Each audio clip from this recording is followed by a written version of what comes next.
Hello everyone. स्वागत है आपका अपने चैनल ई गुरुकुल ज्ञान पर। हम पढ़ रहे हैं कक्षा 10 की हिंदी हिंदी कोर्स ए वाली क्षितिज भाग 2। इसमें हमने काव्यखंड कंप्लीट कर लिया है। काव्यखंड के जो भी लेसन थे वो कंप्लीट हो चुके हैं, जो कि आपको प्लेलिस्ट में मिल जाएंगे। अगर आपने नहीं देखे तो आप उनको देख लें। अगर आप चैनल पर पहली बार देख रहे हैं वीडियो को तो चैनल को सब्सक्राइब कर लें। और आज हम गद्य खंड का पढ़ेंगे पाठ 8 बाल गोविंद भगत। इससे पहले हम चैप्टर कवर कर चुके हैं नेताजी का चश्मा। तो पूरे चैप्टर को अच्छी तरीके से समझने के लिए वीडियो को अंत तक देखेंगे। इसमें मैंने आपके लिए क्वेश्चन आंसर, अभ्यास प्रश्न, पूरी व्याख्या एक ही वीडियो में, कंप्लीट वीडियो में आपको पूरा एक बार में ही चैप्टर कवर हो जाएगा। तो बिना टाइम वेस्ट किए बढ़ते हैं अपने चैप्टर की तरफ। बाल गोविंद भगत मझोले कद के गोरे चिट्टे आदमी थे। यहाँ पर क्या बताया जा रहा है, इस कहानी में कौन है? बाल गोविंद भगत जी। ठीक है, इनके बारे में आज हम पढ़ रहे हैं। मझोले कद, मझोले मतलब बीच के, ना बहुत लंबे हैं ना बहुत हाइट कम है, यानी कि उनकी हाइट जो है बीच की है, मतलब एक कद काठी जो उनकी है। और रंग कैसा उनका? गोरा चिट्टा, यानी कि गोरे रंग के हैं। उनकी एज क्या है? 60 के ऊपर के ही होंगे, लगभग 60 साल के हो चुके, मतलब 60 साल वो क्रॉस कर चुके, 60 साल से कम नहीं, उससे ऊपर होंगे। बाल जो थे पक चुके थे। बाल पकने का मतलब क्या है? 60 साल के हो गए, सफेद हो जाना।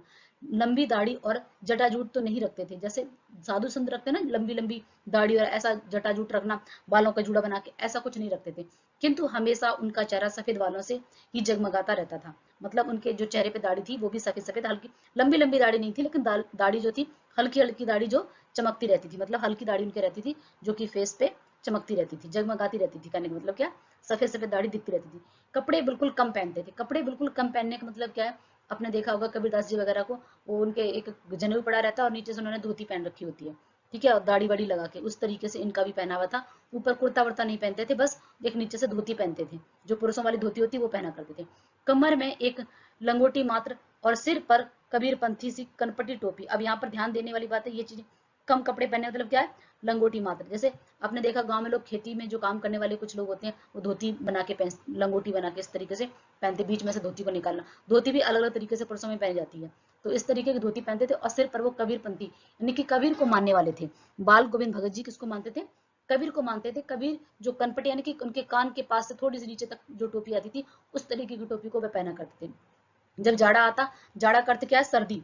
ठीक है, जब सर्दी आती, क्योंकि कपड़े कम पहने, तो क्या करते? एक काली कमली ऊपर से ओढ़ लेते, मतलब एक काले रंग का हल्का पतला सा कंबल जो होता है ना, उस टाइप का वो उसे ओढ़ लिया करते थे। स्वेटर वगैरह ऐसा नहीं पहनते थे, बस ऊपर से कंबल ओढ़। मस्तक पर हमेशा चमकता हुआ रामानंदी चंदन। ठीक है, कबीर के गुरु का नाम क्या था? रामानंद। तो यहाँ पर रामानंदी चंदन मतलब जैसे जिस प्रकार से बीच में लगाते ना माथे पे बीच में, उसी प्रकार से वो चंदन लगाया करते थे, जो नाक के एक छोर से ही औरतों के टीके की तरह, जैसे नहीं आप देखते हो कि ऐसे नाक से लेकर ऊपर तक ले जाना और बीच में वो गोल करना, इस तरीके से वो अपना टीका लगाया करते थे। गले में तुलसी की जड़ों से बनी हुई। और उनका जो एक तरीके से हुलिया बताया जा रहा है कि वो उनकी कद काठी, रंग रूप, उनका पहनावा किस तरीके से है। किसकी बात हो रही है? बाल गोविंद भगत की। और वो गले में जैसे तुलसी है, तुलसी जो है बहुत ही ज्यादा गुणकारी, लाभकारी, माने साइंटिफिक तौर पर भी उसमें 200 गुणों को माना गया है। तो तुलसी की जो जड़ होती है उसकी लकड़ी से बनाए हुए, अब तुलसी की जो जड़ है वो एकदम तो होगी नहीं चिकनी, जैसे मोती होते हैं वैसे नहीं होती, लेकिन उसकी लकड़ी जो है कहीं चौड़ी कहीं पतली, उस तरीके से। तो बेडौल माला मतलब छोटे बड़े उसमें जो लकड़ी से बनाए हुए मोती हैं, वैसी माला वो अपने गले में हमेशा पहनते थे। कानों कानों तक पहनी टोपी है और नीचे धोती पहने हुए, तिलक लगाए हुए और तुलसी की माला, इस तरीके से वो अपनी उनका पहनावा है। ऊपर से ऊपर की तस्वीर से यह नहीं जाए माना जाए कि बालगुन भगत साधु थे, मतलब अगर उनको देखा जाए तो ऐसा नहीं लग रहा कि वो साधु थे। साधु नहीं थे, बिल्कुल गृहस्थ थे। ठीक है, जैसे कबीरदास की बात करते हैं, कबीरदास कबीरपंथी भी है, ये कबीर को मानने वाले। और हम कबीर की इसमें बात कर लेते हैं तो कबीरदास जी संत थे। ठीक है, निर्गुण उपासक थे, संत थे। उसके बाद भी वो गृहस्थ जीवन बताया। वैसे यहाँ पर इन्होंने भी, इनका जीवन क्या है? गृहस्थ जीवन था। साधु अभी उनकी पत्नी नहीं रही है, यहाँ पर उनका देहावसान हो चुका है, लेकिन यहाँ पर वो उसी तरीके से जैसे कबीरदास जी ग्रस्त थे, ऐसे ये भी ग्रस्त थे। उनकी गृहणी की तो मुझे याद नहीं है, वो लेखक कह रहे हैं गृहणी मतलब उनकी पत्नी। उनकी पत्नी का क्या हो गया? देहावसान हो चुका है, वो मृत्यु उनकी हो चुकी है, पता नहीं है। फिलहाल अभी जो है बालगुन भगत जी हैं, उनके एक बेटा है। ठीक है, बेटे और उसकी पतोहू, पतोहू मतलब बेटे की बहू को बोला गया है, वो उन्होंने मैंने देखा है। थोड़ी खेती बाड़ी है, खेती बाड़ी मतलब बाड़ी, खेती मतलब थोड़ा सा खेत है उनके पास, बहुत ज्यादा नहीं है, थोड़ा सा। एक साफ सुथरा सा मकान है, मतलब उनका घर जो है वो हमेशा उसको साफ सुथरा रखते हैं। कहने का मतलब एक व्यक्ति है यहाँ पर, कौन है? बालगुन भगत। उनके शरीर के बारे में, उनके पहनावे के बारे में किसको मानते हैं? कबीरदास को मानते हैं। ठीक है, चंदन कैसे लगाते हैं, टीका, गले में कैसे तुलसी की माला पहनते हैं, और सर्दी आती तो कंबल ओढ़ते हैं। और घर में उनका एक बेटा पतोहू, यानी कि बहू बेटे की, और खुद उनकी उनकी जो स्त्री है, उनकी जो पत्नी है, उनका देहावसान हो चुका है। ये हमने इसमें भी जाना है। आप साथ साथ कॉपी पेन लेकर बैठे, जितने भी कठिन शब्द आते हैं उनको साथ साथ नोट करते जाइए। किंतु खेती बाड़ी करते, परिवार रखते भी थे। बाल गंगाधर भगत साधु थे, साधु की सब परिभाषाओं में खरे उतरने वाले। जिस प्रकार से एक साधु हमेशा अपने नियमों का पालन करता है, हमेशा सत्य बोलता है, मानवतावादी यानी होता है, उस प्रकार से क्योंकि कबीर को मानते थे तो उसी प्रकार से खरे विचारों के मतलब जो जो करते थे नियम वो फॉलो करते थे। ऐसा नहीं आज कुछ बोला कल कुछ नहीं, वो हमेशा उन्हें कड़ाई से पालन करते थे। खरे उतरना मतलब सही ढंग से उसे पालन करते थे। कबीर को साहब मानते थे। कबीर को साहब मानने का मतलब क्या, कबीर को ही भगवान मानते थे, कबीर को ही फॉलो करते थे, उन्हीं के गीतों को गाते रहते। कबीरदास ने किस प्रकार से हिंदू मुस्लिम सबका विरोध किया, वो कह रहे हैं कि इंसान को इंसान, मानवतावादी धर्म सबसे बड़ा धर्म है, ये जो हमने बना रखे वो कोई धर्म नहीं। इसीलिए वो कबीर के लिखे हुए दोहों में बहुत ही ज्यादा ज्ञान की बातें हैं, तो वो हमेशा उनके दोहों को गाते रहते थे, उन्हीं को फॉलो करते थे, कबीर को मानते थे, उन्हीं के आदेशों का पालन करते। जिस प्रकार से समाज में फैला हुआ अंधविश्वास, रूढ़िवादी, इन सब का विरोध करते थे वो।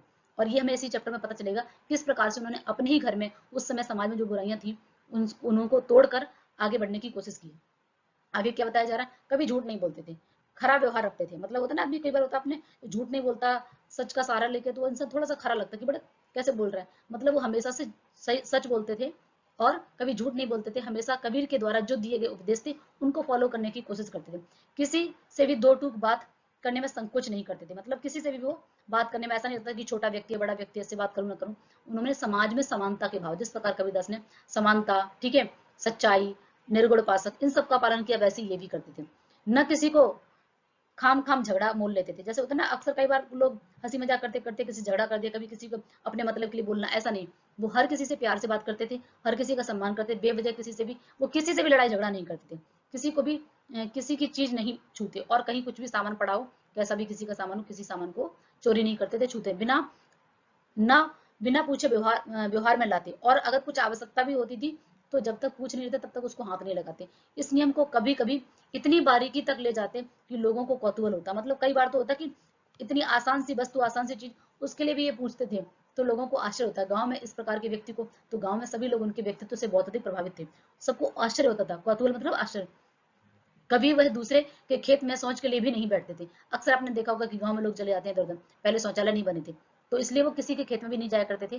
ठीक है, वह ग्रस्त थे, मतलब ग्रस्त जीवन उनका था। लेकिन उनके उनकी सब चीजें साहब की थी। साहब की मतलब क्या है कि जैसे हम कुछ व्यक्ति जो है इस संसार में रहकर, इस माया जाल में रहकर नौकरी कर रहे हैं, पैसा कमा रहे हैं बच्चे पर, फिर भी उनका ध्यान, उनका मन हमेशा भगवान की तरफ। ऐसे ही ये किसको मानते थे, कबीरदास को। कबीरदास को क्या बोलते, साहब। तो ये कहते थे कि मेरे पास जो कुछ है सब साहब का है, अर्थात सब भगवान का है, सब कबीरदास का है। ठीक है, उनको ही भगवान मानते थे, उनके बनाए हुए नियमों पर चलते थे, इसीलिए सब कुछ कहते कि मेरे पास, मेरा कुछ नहीं है, सब कुछ साहब का है। जो कुछ खेत में पैदा होता है उसको सिर पर लाद कर सबसे पहले साहब के दरबार में ले जाते। और जो कुछ घर, जो उनके घर से 4 कोस दूर पर था एक कबीरपंथी मठ, मठ से मतलब है, ठीक है, कबीरपंथी मठ से मतलब है, वह दरबार में भेंट रूप में रख रख दिया करते थे। ठीक है, भेंट मतलब होता है उपहार के रूप में। और जो कुछ प्रसाद में मिलता उसको वापस घर लेकर आते और उसी से गुजारा करते। कहने का मतलब क्या है कि उनके पास जो खेती, जो भी वो कमाते, जो कुछ उसमें उत्पादन होता, तो ऐसा नहीं कि पहले हम लोग क्या करते हैं, हमारी सैलरी आई, कुछ भी आता है उसमें से 100 रुपए लेकर, 101 रुपए लेकर जाके प्रसाद चढ़ा, नहीं। वो क्या करते थे, जो भी उनके खेती में उत्पादन होता सारा का सारा ले जाते मठ, मतलब यानी कि कबीर का जो स्थान होगा, जहाँ उनका मंदिर होगा, जहाँ उनका इस तरीके से एक, हम लोग मठ मंदिर इस तरीके से बोलते हैं ना, तो कबीर जहाँ पे जो अपने पूजा पाठ करते हैं उनके घर से करीब 4 कोस था, वहां वो लाद कर अपनी बोरी सर पे ले जाके वहां रखते थे इस तरीके से। और उसके बाद सारा कुछ चढ़ा दिया भेंट स्वरूप, और बदले में प्रसाद के रूप में, जैसे हम नारियल चढ़ाते हैं ना माता रानी पे, किसी पे भी, तो पुजारी में फोड़ के आधा दे देता, उसी तरीके से उनको प्रसाद स्वरूप वापस मिलता था, उसी से अपना गुजारा चलाते थे। कि उनका मानना था जो कुछ मेरे पास है, जो कुछ उत्पादन हुआ सब साहब का है, अब साहब मुझे प्रसाद स्वरूप जो भी दे देंगे उसी से अपना गुजारा करेंगे। इन सब के ऊपर मैं तो मुग्ध था। मतलब लेखक क्या कह रहे, जो मैंने देखा उनका व्यक्तित्व, जो मैंने उनकी पर्सनैलिटी देखी, किसकी, बाल गंगाधर भगत की, तो मैं तो उन पर मुग्ध हो गया, मतलब मैं तो उन पर मोहित हो गया, उनके मधुर गान पर जो सदा सर्वदा से ही सुनने को मिलते। और ऊपर से कबीरदास, जिस प्रकार से कबीरदास के दोहे गुनगुनाते रहते ना लोग, आजकल यूट्यूब वगैरह पे सुनने को मिल जाते हैं, तो यहाँ पर भी बताया गया कि ऐसे ही वो कबीर की तरह सदा सर्वदा हमेशा हमेशा गुनगुनाते रहते थे, उनके दोहों को गाते रहते, बहुत ही मधुर स्वर में। कबीर के वे सीधे साधे पद थे। ठीक है, कबीर के जो दोहे पद हैं उनको उन्होंने कंठस्थ कर रखा था, उनके कंठ से जो ऐसा लगता था मानो वो सजीव उठे, मानो कबीरदास स्वयं गा रहे हैं। इस तरीके से वो हमेशा उनके दोहों को गुनगुनाते रहते थे, गाते रहते थे। आषाढ़, हिंदी महीना में आषाढ़ की बात कर रहे हैं, जब बारिश होती है उस समय की बात करें, कि समूचा गांव खेतों में उतर पड़ता था। खेतों में क्या होता है, उसमें धान की रुपाई होती है, धान जो गाड़ा जाता है। आजकल तो मशीनें आ गई, पहले लोग एक साथ दल बनाकर 5-5, 6-6, 15-15 लोग खेत में उतरते और वहां पर धान की रुपाई करते। कहीं हल चल रहे हैं तो कहीं धान की रोपनी हो रही है। धान के पानी, क्योंकि धान जो होता है रोपने के लिए कैसे, उसमें पहले पानी भरना पड़ता है, पहले उसकी जुताई करनी पड़ती है, फिर पानी भरना पड़ता है, फिर उसमें एक एक पौधा लेकर उसमें दबाया जाता है, उसको बोलते हैं रुपाई। धान के पानी से भरे हुए खेत जो थे, वो मानो बच्चे उसमें उछल रहे हो, छोटे छोटे बच्चे उसमें खेल रहे होते हैं। औरतें कलेवा लेकर मेड़ पर जाती।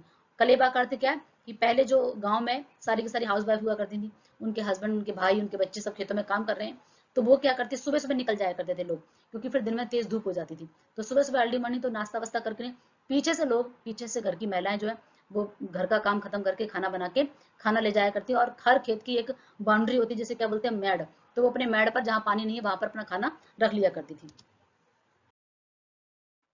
बैठ जाती थी। आसमान बादल घेरा, क्योंकि आषाढ़ में क्या होता है, बारिश होती है, ठीक है, तो आसमान में क्या है, बादल घेरा हुआ, धूप का नाम नहीं, ठीक है, जब बादल है तो धूप कहाँ से होगी। ठंडी पुरवाई चली, ठंडी ठंडी हवा चली, पूरब की तरफ से चलने वाली हवा को पुरवाई कहते हैं, पश्चिम की तरफ से चलने वाली हवा को क्या कहते हैं, पछाई, ठीक है। ये हमारे देसी शब्द जो गाँव की भाषा में बोले जाते हैं, उस तरीके के शब्दों का प्रयोग किया गया, क्योंकि खेत गाँव की बात हो रही है इसलिए। ऐसे समय में आपके कानों में एक स्वर तरंग झनकार सी कर उठती, मतलब इस तरीके से उनकी जैसे ही कानों में आवाज पड़ती, तो मानो ऐसा लगता पूरे शरीर में झनकार दौड़ गई हो।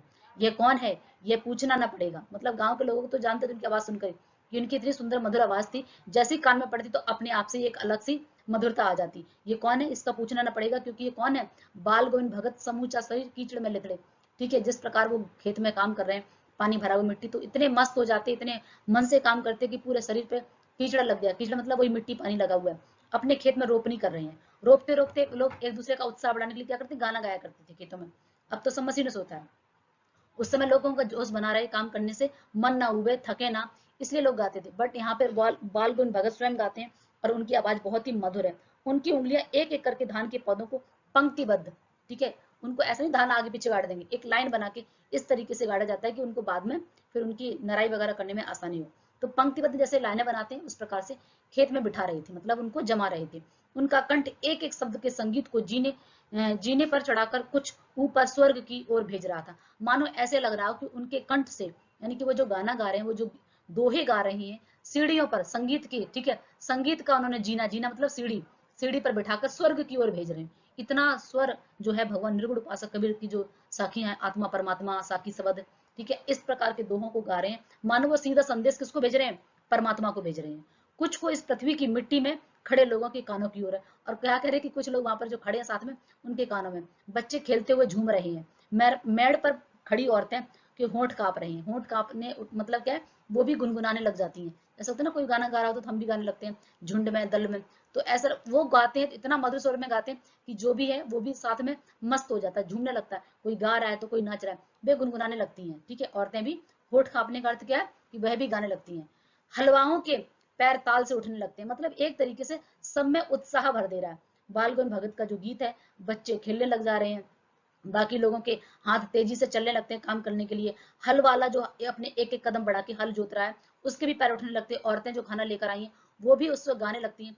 बालगुन भगत का यह संगीत है या जादू है, मतलब एक तरीके से पूरा का पूरा एनवायरमेंट जादू की तरह उन्होंने कर दिया, सब में उत्साह जोश भर दिया, चारों तरफ प्रसन्नता ही प्रसन्नता छा गई है। भादो नेक्स्ट महीना हिंदी का, ये जैसे अभी हमने आषाढ़ की बात की, अब भादो, ये हिंदी के महीनों की बात कर रहे हैं, ठीक है। अंधेरी, अंधेरी अधेराती, ठीक है, अंधेरी यहाँ पर क्या मतलब है, जब भादों का महीना होता है, सावन भादों, वहां पे बहुत ज्यादा अंधेरा होता है, ठीक है। तो अंधियारी रातों में, अभी थोड़ी ही देर पहले मूसलाधार वर्षा खत्म हुई थी। मूसला बहुत तेजी से वर्षा होना क्या कहलाता है, मूसलाधार वर्षा करना, ठीक है, होना। तो बहुत तेज वर्षा हुई थी, चारों तरफ अंधेरा था, बादल है, तो रात में कोई चांद तारे कुछ दिख नहीं रहे, तो चारों तरफ अंधेरा ही अंधेरा है। बादलों की गरज, बिजली की तड़प में अपने में कुछ नहीं सुनाई पड़ रहा, ऊपर से बादल गड़गड़ा रहे हैं, बिजली कड़क रही है, तो कुछ भी सुनाई नहीं पड़ता। किंतु अब झिल्ली सी झनकार और दादरों की टरटर, अपने दादर मतलब यहाँ पर मेढकों को बोला गया, मेढक जो होते हैं, और एक झिल्ली, ये भी एक प्रकार का कीड़ा होता है, ठीक है। झिल्ली क्या है, एक प्रकार का कीड़ा है। ये क्या करता है, ची ची कुछ इस तरीके से, आपने कभी सुना होगा जब बारिश के समय बहुत अजीब सी आवाज निकलती है इसकी, ची ची करके इस तरीके से ना। और उधर दादर यानी कि मेढक टर टर टर आवाज लगा रहे हैं, चारों तरफ पानी भरा, अंधेरी रात है, एकदम से बादल बिजली गड़गड़ा रही है, तो ऐसा सीन है पूरा। बालवन भगत के संगीत को अपने कोलाहल में डुबो नहीं सकती। और जो ये आवाज है नेचर की, प्रकृति की, जहाँ पे बादल है, बिजली है, झिल्ली है और मेढक है, इनकी जो आवाजें हैं, वो जो आवाज मतलब शोर है, जो कोलाहल है, उसमें बाल गोविंद भगत का संगीत अपना ही अलग है। उनके इनके वजह से बाल गोविंद भगत का संगीत जो है वो नहीं रुकता है, ना ही वो उस पर कोई फर्क पड़ता उनके संगीत पर। दादर यानी कि मेढक बोल रहे हैं तो बोलते रहे, उनके अपने खुद के संगीत की इतनी है कि वो सारी चीज उसमें समाहित हो जाती। उनकी खंजड़ी डिमक डिमक बज रही है। खंजड़ी मतलब जैसे लेजम होता है, एक छन्नी के जैसा होता है और एक थोड़ा सा लंबा होता है ना, उसमें गोल गोल छल्ले लगे रहते हैं, उससे बजा बजा कर वो क्या करते हैं, उसमें गा रही हैं।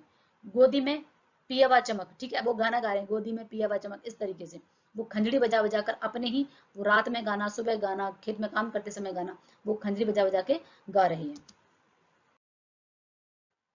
यहाँ पर आप देखो, इस चित्र में आपको दिख रहा होगा, ये जो एक आपको दिख रही ना, ये ठीक है, ये खंजरी है, ठीक है, एक इस टाइप की भी खंजरी होती है। तो यहाँ पर वही बताया गया कि किस तरह, और ये देखो इनकी कनपटी टोपी, ये दिख रही है आपको, ये इनकी कनपटी टोपी है, और ये इन्होंने लंगोटी बनाई हुई है धोती से, और ये इनका कंबल है, ठीक है, ये सारा का सारा इनका हुलिया दिखाया गया इसमें। उठे सखिया चहु उठे न गा, हाँ पिया तो गोद में ही है, किंतु वह समझती है कि वह अकेली है। ये इनका गाना है, चमक उठी है, चिहक उठी है। उसी भरे बादलों वाले भादों की आधी रात में उनका यह गाना अंधेरे में अकस्मात कौंद उठने वाली बिजली की तरह है। जैसे अंधेरे जब बादल होता है तो उसमें अचानक से बिजली चमक उठती है, तो इस जो प्रकृति के द्वारा जो आवाजें आ रही थी, जो पशु पक्षी बोल रहे हैं, सारी चीजें, उनमें इनकी अपनी ही अलग ही अकस्मा, मतलब अचानक से जब ये गाना शुरू करते हैं अपनी खंजरी बजा के, तो मानो जैसे लगता है कि बिजली चमक उठी है। उस प्रकार से सबको क्या कर देते हैं, इनका जो संगीत है, इनका जो गाना है, सबको चौंका देता है। अरे अब सारा संसार निस्तब्ध हो गया, निस्तब्ध होकर सो गया है, मतलब एकदम बिल्कुल शांत होकर सो गया है, ठीक है, किसी प्रकार का कोई हलचल ना होना। निस्तब्ध का अर्थ क्या है, एकदम शांत, जैसे होता ना, स्थिर होकर सो गया है। बालगुन भगत का संगीत जाग, और सब दुनिया सो रही है शांत होकर, खेतों में लोग किसान काम करते हैं तो आराम से गहरी नींद में सो जाते हैं, लेकिन बालगुन भगत, अरे अब ये क्या, ये तो रात में संगीत करने लगे, और मानो अब इनका संगीत जाग गया। जब सब सो गए तो ये जाग रहे हैं और गाना गा रहे हैं। तेरी गठरी में लगा चोर मुसाफिर जाग रहा, ठीक है, मतलब अपने लिए बोल रहे हैं कबीरदास के, कि ये मुसाफिर जाग रहा है, खुद के लिए बोल रहे हैं। कार्तिक आया नहीं कि बालगुन भगत की प्रभातियां शुरू हो गई, ठीक है, जैसे कार्तिक महीना आता उसी प्रकार से उनकी प्रभातियां, प्रभात मतलब सुबह सुबह, अर्ली मॉर्निंग गाए जाने वाले गीतों को प्रभातियां कहते हैं, जो फागुन तक चलता है, कार्तिक महीने से लेकर कार्तिक, ठीक है, कार्तिक महीने का भी इन्होंने बिल्कुल ही देसी भाषा बना दी, कार्तिक, कातिया, कार्तिक, ठीक है, कार्तिक मतलब क्या हो गया, कार्तिक, और फागुन मतलब फाल्गुन, ठीक है, हिंदी महीनों के नाम आए हुए। तो यहाँ पर बताया कार्तिक मास से शुरू करते हैं ये, सुबह सुबह के मॉर्निंग, अर्ली मॉर्निंग उठ के, जैसे बोलते हैं ना प्रभात बेला, उस समय गाना गाते थे, और फागुन तक इनके इस तरीके से गाना चलते थे। इन दिनों वह सवेरे ही उठते, न जाने किस वक्त जग कर वह नदी स्नान करके आती। आपने सुना होगा पहले के लोग जो हैं, दादी या नानी या फिर माँ वगैरह, कार्तिक नहाते हैं, कार्तिक नहाने का मतलब उसमें ठंड पड़ती है, लोग कार्तिक स्नान करते हैं, सुबह सुबह 3 बजे 4 बजे उठ के नहा लेते हैं, जो ब्रह्म मुहूर्त होता है उस समय नहाया जाता है। तो ऐसे उनके लिए बोला, कार्तिक मास से शुरू करते हैं, पूरा पूरा महीना नहाते हैं, अर्ली मॉर्निंग वाला, ठीक है, ब्रह्म मुहूर्त वाला। उस वक्त पता नहीं कब उठ जाते ये, और नदी स्नान करके आ जाते थे। गांव से 2 मील दूर था, 2 मील दूर था, इतना दूर जाकर वो सुबह सुबह नहाकर आ जाते, और जब तक गांव के लोग उठते तब तक तो वो नहाकर आ जाते। गांव से नहा धोकर लौट आते, गांव के गांव के बाहरी पोखर के ऊंचे भिंडे पर, पोखर मतलब होता है तालाब, तालाब के चारों तरफ जो बाउंड्री बनी रहती है, उसके भिंडे पर, ठीक है, भिंडे मतलब उसके ऊंचे ऊंचे जो चबूतरा सा बना है, उस पर बैठकर अपनी जा खंजरी जा खंजरी लेकर जा बैठते, और अपने गाने टेरने लगते, ठीक है, टेरने लगते मतलब गाने लगते। टेर लगाना मतलब पुकार लगाना, तो भगवान के लिए वो जो गाते थे, तो टेर लगाना उसके लिए बोला गया। मैं शुरू से ही देर तक सोने वाला हूँ, किंतु एक दिन माघ, माघ का महीना फिर से आ गया, हिंदी के महीने बहुत सारे नाम इसमें है, कि माघ की उस दांत किटकिटाने वाली, यानी कि माघ के महीने बहुत कड़ाके वाली सर्दी पड़ती है, जैसे किटकिट होता था, इस तरीके से भोर में, सुबह सुबह, भोर मतलब सुबह सुबह, उनका संगीत मुझे पोखरे पर ले गया, पोखरे मतलब तालाब, वो जो आवाज आ रही थी वो मुझे खींच के ले गई, खींच मतलब उस आवाज के लिए मैं इतना मंत्रमुग्ध हो गया कि उठकर सुबह इतनी ठंड में भी मैं धीरे धीरे वहां पोखर तक यानी तालाब तक चला गया। अभी आसमान में तारों के दीपक बुझ भी नहीं पाए थे, अर्थात सुबह हो भी नहीं पाई थी, वही जो ब्रह्म मुहूर्त वाला समय होता है, 4 बजे वाला समय, 4 से 5 बजे, वैसा समय था। हाँ, पूरब में लोही लग रही थी, ठीक है, मान लो ऐसा लग रहा था कि अब हल्की सी लालिमा, 5 बजे के टाइम की, अब सूर्य निकलने वाला होगा लगभग, ठीक है, 1 घंटा लग जाता सूर्य उगने में, उतनी पूरी से, तो जिसकी लालिमा को शुक्र तारा और बढ़ा रहा था। भोर का तारा, सांझ का तारा किसको बोला गया, शुक्र को, पृथ्वी की बहन। तो ये सुबह भी और रात को भी जल्दी आपको दिख जाएगा, और सुबह तक आपको दिखता है, तो जल्दी दिखना और देर तक दिखना, कौन सा तारा, शुक्र तारा। तो उसी के लिए बताया गया कि कैसे उसकी और सुंदरता को बढ़ा रहा है। खेत बगीचा सब, घर सब कुहासा छाया हुआ था। कुहासा मतलब कोहरा, ठीक है, घना घना कोहरा छाया हुआ था। सारा वातावरण अजीब रहस्य में आवृत मालूम पड़ रहा था। उस रहस्य में वातावरण में एक कुश की चटाई पर पूरब मुंह में, कुश मतलब एक प्रकार की घास होती है, ठीक है, उसकी बनाई हुई चटाई पर पूर्व की ओर मुंह करके काली कंबली ओढ़कर, क्योंकि सर्दी के महीने में वो क्या करते थे, केवल एक काला सा कंबल पतला सा ओढ़ लेते थे और उसके अलावा कुछ नहीं करते थे। बालवन भगत अपनी खंजरी लिए बैठे हुए थे। उनके मुंह से शब्दों का तांता लगा हुआ था। लगातार लगातार शब्द निकल रहे थे। तांता मतलब लगातार, कंटिन्यूस शब्द निकल रहे थे। उनकी उंगलियां थी खंजरी पर लगातार बज रही, हाथों में खंजरी लगातार बज रही थी, मुंह से लगातार गाने निकल रहे, गाते जा रहे थे, गाते इतने मस्त हो गए थे, इतने सुरूर में आते, उत्तेजित हो उठते कि मालूम होता था कि अब खड़े हो जाएंगे। मतलब कुछ लोग होता ना गाते गाते एकदम नाचने लग जाना, तो ऐसी स्थिति में इतने मधुर हो जाते कि लगातार वो खड़े होकर गाते रहते। कमली तो बार बार सिर से नीचे सरक जाती, जैसे हम लोग ओढ़ते ना सॉल सॉल वगैरह ओढ़ते हैं, बार बार सर से नीचे आ जाती, पर उनको फर्क नहीं पड़ता। मैं जाड़ी में कपकपा रहा था, किंतु तारे की छवि ने भी उनकी मस्तक में श्रम बिंदु जब तक चमक ही पड़ते थे। गर्मियों में उनकी संध्या कितनी उमस भरी होती है। संध्या मतलब शाम का समय, संध्या का समय, बिल्कुल ही देसी शब्दों का प्रयोग किया गया। संध्या मतलब शाम का समय, संध्या समय को बोलते हैं। कितनी उमस भरी होती है, कितना सफोकेशन होता है, बहुत ज्यादा गर्मी होती है। हम तो घरों में एसी चला लेते, कूलर चला लेते, उस समय शाम को भी न शीतल करती। शाम को भी गर्मियों में क्या होता है, इतनी भयंकर गर्मी होती है कि वो बिना एसी चलाए तो रह ही नहीं सकते, वर्तमान की बात करें तो। पर उस समय की बात करें, गांव में भी बहुत ज्यादा गर्मी होती है, ऐसा लगता है घरों से भी गर्मी निकल रही है। अपने घर के आंगन में आसन जमा कर बैठ जाते हैं। सर्दियों में क्या करते, तालाब के किनारे बैठते, और गर्मियों में घर में आसन जमा के बैठ जाते। गांव के गांव के उनके कुछ प्रेमी, और उनका व्यक्तित्व ऐसा था कि गांव के कुछ लोग उनका आकर इकट्ठा कर लेते, जुट जाया करते थे, मतलब एक साथ झुंड बना के बैठ जाए, खंजरी बजाते, करताल बजाते, और करतालों की भरमार लगाते, जो दो मजीरे जैसे होते हैं बजाते हैं हाथ में, उसको करताल बोलते हैं। दो छोटे छोटे से है ना, उनको आपस में बजाते हैं, वो करताल होती है। एक पद बालगुण भगत गाते हैं और पीछे से प्लेबैक सिंगर होते हैं ना, एक बार तो वो गाते हैं, गाँव में औरतें मंडली बना के गाती है ना देवी के भजन, एक बार वो गाते, पीछे से जो झुंड होता वो उनके साथ गाते, उनकी प्रेमी मंडली उसे दोहराते तेहराते, एक बार दो बार, धीरे धीरे स्वर ऊंचा होने लगता है, और धीरे धीरे वो मस्त होते चले जाते, और ऊंचे ऊंचे ऊंचे स्वर में गाते रहते, एक निश्चित ताल, एक जैसे सुर लय ताल होता है गाना में, उस ताल की बात कर रहे हैं। ताल एक निश्चित गति से अपने आप ही उमंग में रमते चले जाते। ताल स्वर में चढ़ाव के साथ श्रोताओं के मन के ऊपर भी उठने लगती, सभी सुनने वाले लोग भी मस्त हो जाते, धीरे धीरे तन मन पर हावी हो जाता, ऐसा लगता कि पूरी बॉडी में संगीत जो है सजीव कर देने वाला होता है, तन मन में एकदम से जागरूकता उत्साह भर देता है। होते होते एक क्षण ऐसा आता कि बीच में खंजड़ी लिए बालगोविंद भगत नाच रहे होते, और एकदम से गाते गाते इतना उत्साह भर जाता कि खड़े होकर वो नाचने लगते, और उनके साथ ही सबके तन मन नृत्यशील हो जाते, और वही अकेले नहीं नाचते, अभी पीछे चित्र में देखा था ना कि सारे के सारे ही नाचने लग जाते, सारा आंगन नृत्य में, संगीत में ओतप्रोत हो जाता, कि सारे के सारे नृत्य में नाच रहे होते, मस्त हो जाते नाचते नाचते। बालगुन भगत को संगीत साधना का चरम उत्कर्ष उस दिन देखा जिस दिन उनका बेटा मरा, और वो हैरान थे। लेखक क्या कह रहे कि ये संगीत साधना, तो मैंने, ये जो संगीत है वो उनके लिए साधना है, भगवान की भक्ति के रूप में, जैसे संकीर्तन करते भगवान के मंदिर में जाके, उसी प्रकार से यहाँ पर भी बताया गया कि वो संगीत वो अपने एंजॉय के लिए नहीं, भगवान की साधना वाले संगीत है। उनके जो बोल हैं, उनके जो स्वर हैं, उनके जो दोहे हैं, वो भगवान की आराधना है, उसमें भगवान के लिए संगीत कर रहे हैं, जिस प्रकार कबीरदास जी करते थे। तो यहाँ पर क्या है, उनके संगीत की चरम स्थिति तो तब हो गई, पीक पे कब पहुंच गया, इकलौता बेटा, उनका एकमात्र बेटा, जिसकी क्या हो जाती है, मृत्यु हो जाती है। कुछ सुस्त बोधा सा था, ठीक है, किंतु इसी कारण बालगुण भगत उसे और भी मानते थे, मतलब वो सीधा साधा बच्चा था उनका, बहुत ज्यादा चतुर नहीं था, सीधा सा था, इसीलिए उसको वो बहुत ज्यादा प्यार करते थे। उनकी समझ में ऐसे आदमियों पर ज्यादा से ज्यादा नजर रखनी चाहिए, प्यार करना चाहिए, जो ज्यादा सीधा हो, अपनी जरूरतें खुद से, तो मतलब चतुर नहीं था, इसलिए वो उसे बहुत प्यार करते थे, हमेशा उसकी निगरानी करते थे।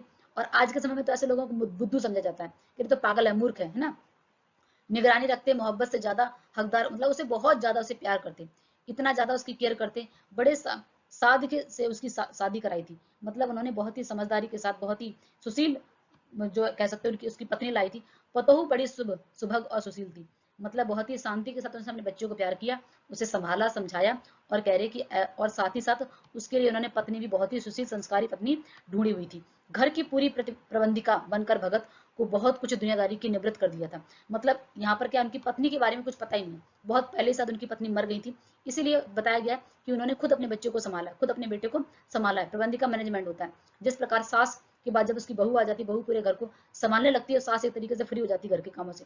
अभी तक तो बाल भगत कर रहे थे क्योंकि बेटा उतना समझदार नहीं था। अब यहाँ पर इतनी समझदार बहू लेकर आए थे कि लगभग लगभग सारा काम उसने खुद घर का संभाल लिया था, उनको निवृत्त कर दिया था, एक तरीके से वो फ्री हो गए थे घर से। घर की जिम्मेदारी उसने स्वयं ले ली थी। किसने? बहू ने। उसके उसने उनका बेटा जो था बीमार है, ठीक है, उनका बेटा बीमार था, इसकी खबर रखने की लोगों को कहा, फुसफुस होने लगी धीरे धीरे। किंतु मौत तो अपनी अपनी ओर सबका ध्यान खींच ही लेती है। कुछ लोगों ने बोला कि बेटा बीमार बीमार, लेकिन जब बीमार होता तो वो धीरे धीरे एकदम से पता ही चल जाता। एक्चुअल में क्या, उनका बेटा जो था वो मर चुका। हमने सुना बाल भगत का बेटा मर गया है। कौतूहल बस उनके घर गया, देखकर दंग रह गया और आश्चर्यचकित। सब जिस प्रकार गांव में क्या होता है, जब किसी की मृत्यु हो जाती है, लोग सब मिलने के लिए आते हैं, संभालने के लिए आते हैं, देखने के लिए आते हैं, तो वो भी देखने के लिए गए। आश्चर्य हुआ उन्हें देखकर कि आंगन पर एक चटाई पर लेटा हुआ बेटा, ठीक है, सफेद रंग का कपड़ा उस पर ढका हुआ था और कुछ फूल उसके ऊपर, जैसे है ना, फूल तो हमेशा ही रोपे रहते थे, वैसे ही उन फूलों में से कुछ तोड़कर उन्होंने क्या, उनके हमेशा उनके घर के आसपास फूल लगे रहते थे, उन्हीं में से कुछ फूल तोड़कर बिखरा दिए थे। फूल और तुलसी भी, तुलसी पत्ता जैसे होता है ना, वो सब डाल दिए थे, जैसे मरने के बाद विधि विधान होता है वैसे ही। सिरहाने पर एक चिराग रखा था, और लोग दिए जला देते हैं, चिराग मतलब दिया, वो दिया जला दिया था। और उसके सामने जमीन पर आसन बिछाए गीत गा रहे थे। बड़ा वही पुराना स्वर, वही पुरानी तल्लीनता, जैसे पहले गाते थे वैसे अभी गा रहे हैं। घर में पुतहू रो रही थी, जिसे गांव की स्त्रियां चुप कराने लगी थी, कोशिश कर रही थी, किंतु बालगुन भगत गाए जा रहे थे। गाते गाते कभी कभी पुतहू के नजदीक भी जाते और उसे रोने के बदले उत्सव मनाने के लिए कहते। क्यों कहते? क्योंकि कबीरदास जी कहते हैं यहाँ पर सभी मनुष्य हैं। मनुष्य क्या है? आत्माएं हैं जो परमात्मा से बिछड़ गई हैं। हमेशा आत्मा परमात्मा से मिलने की इच्छा करती है। तो ये तो खुशी की बात है कि परमात्मा जो आत्मा है उसको अपना घर मिल गया, अर्थात वो परमात्मा के पास पहुंच गई। ये रोने की बात नहीं है, उत्सव मनाने की बात है। गृहिणी अपने प्रेमी से जा मिली, अर्थात गृहिणी मतलब क्या है? प्रेमी। प्रेमी कौन है? परमात्मा। प्रेमिका कौन है? आत्मा। आत्मा रूपी प्रेमिका जो है उसे उसका प्रेमी यानी कि परमात्मा मिल गया। अभी तक वह विरह में थी, अपने अपने परमात्मा से दूर थी। अब उसको जब प्रेमी उसका मिल गया तो ये तो उत्सव की बात है, अपने घर वापस पहुंच गई, आत्मा परमात्मा में विलीन हो गई। इसमें आनंद की बात है, खुशी की बात है, जिस प्रकार से कबीरदास जी कहते हैं। और ये पागलपन सब रो रहे हैं इस तरीके से। बेटे के क्रियाक्रम तो तूल नहीं किया, ठीक है, ज्यादा, जैसे कबीरदास जी कहते हैं ना कि इतना ब्राह्मणों को खिलाना, ये सब बेकार की चीजें हैं, इनमें कुछ भी नहीं है। और उन्होंने क्या, साथ ही साथ कबीरदास ने क्या किया? भाई आडंबर, ढोंग, जाति पाति, ऊंच नीच, जो अंधविश्वास थे उनको तोड़ा था। उन्हीं के नियमों को पालन करने वाले थे। इसीलिए उस समय औरतें समाज में, ठीक है, आज भी नहीं आग देती हैं, लेकिन उन्होंने उस सामाजिक रीति रिवाज जो बाह्य आडंबर थे, जो अंधविश्वास थे, उसको तोड़कर, ठीक है, अपने बहू से ही बेटे में जो आग दिलवाते हैं वो आग दिलवाई। किंतु ज्यों ही श्रद्धा की अवधि पूरी होती है और कुछ समय जो टाइम पीरियड होता है कि इतने दिन तक घर में रहते हैं, सारी चीजें 13 दिन का श्राद्ध होता है जो भी है, वही होने के बाद पतोह को उसके भाई को बुलाकर उसके साथ विवाह कर, मतलब विदा कर दिया। और क्या कहा? आदेश दिया कि जाओ इसकी दूसरी शादी कर दो।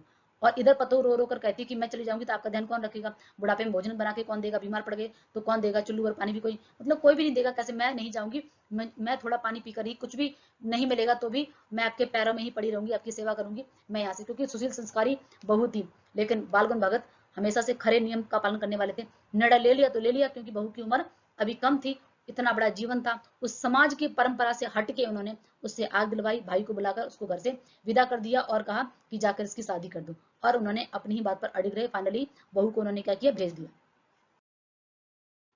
बालगुन भगत की मौत उन्हीं के अनुरूप हुई, जैसा वो चाहते थे। जैसा कबीरदास के बॉडी के क्या फूल बन गए थे, हिंदू कह रहे थे हम जलाएंगे, मुस्लिम कह रहे हम दफनाएंगे, तब तक उनकी जो बॉडी थी उसके फूल बन गए, ऐसा हमने पढ़ा। इसी प्रकार बालगुन भगत भी जैसी वो इच्छा मृत्यु चाहते थे वैसी हुई। हर वर्ष गंगा स्नान के जाते थे। स्नान में उतनी ही आस्था नहीं रखते जितना संत समागम में। लोग दर्शन पर पैदल ही जाया करते थे, 30 कोस तक जाते थे। साधु संबल लेने के क्या हक था? ग्रस्त किसी से भिक्षा न मांगते, मतलब साधु ऐसे नहीं थे भीख मांगने वाले साधु। वो घर से खाकर जाते, घर पर ही वापस लौट कर खाते। रास्ते भर खंजरी बजाते, गाना गाते। प्यास लगती तो पानी पी लेते। 4-5 दिन आने जाने में लगते, पर इतने लंबे समय में उपवास रखते थे। इससे दिन पर दिन शरीर और बुढ़ापा, तो उनका शरीर जो था वो जल्दी ही बीमार पड़ने लगे, तबीयत खराब रहने लगी। और क्या हुआ? कुछ बुखार सा रहने लगा। किंतु नेम व्रत, बीमारी में भी हमेशा अपने नियमों का पालन करने वाले, जो भी नियम व्रत करते थे वो हमेशा से उन्हें छोड़ा नहीं।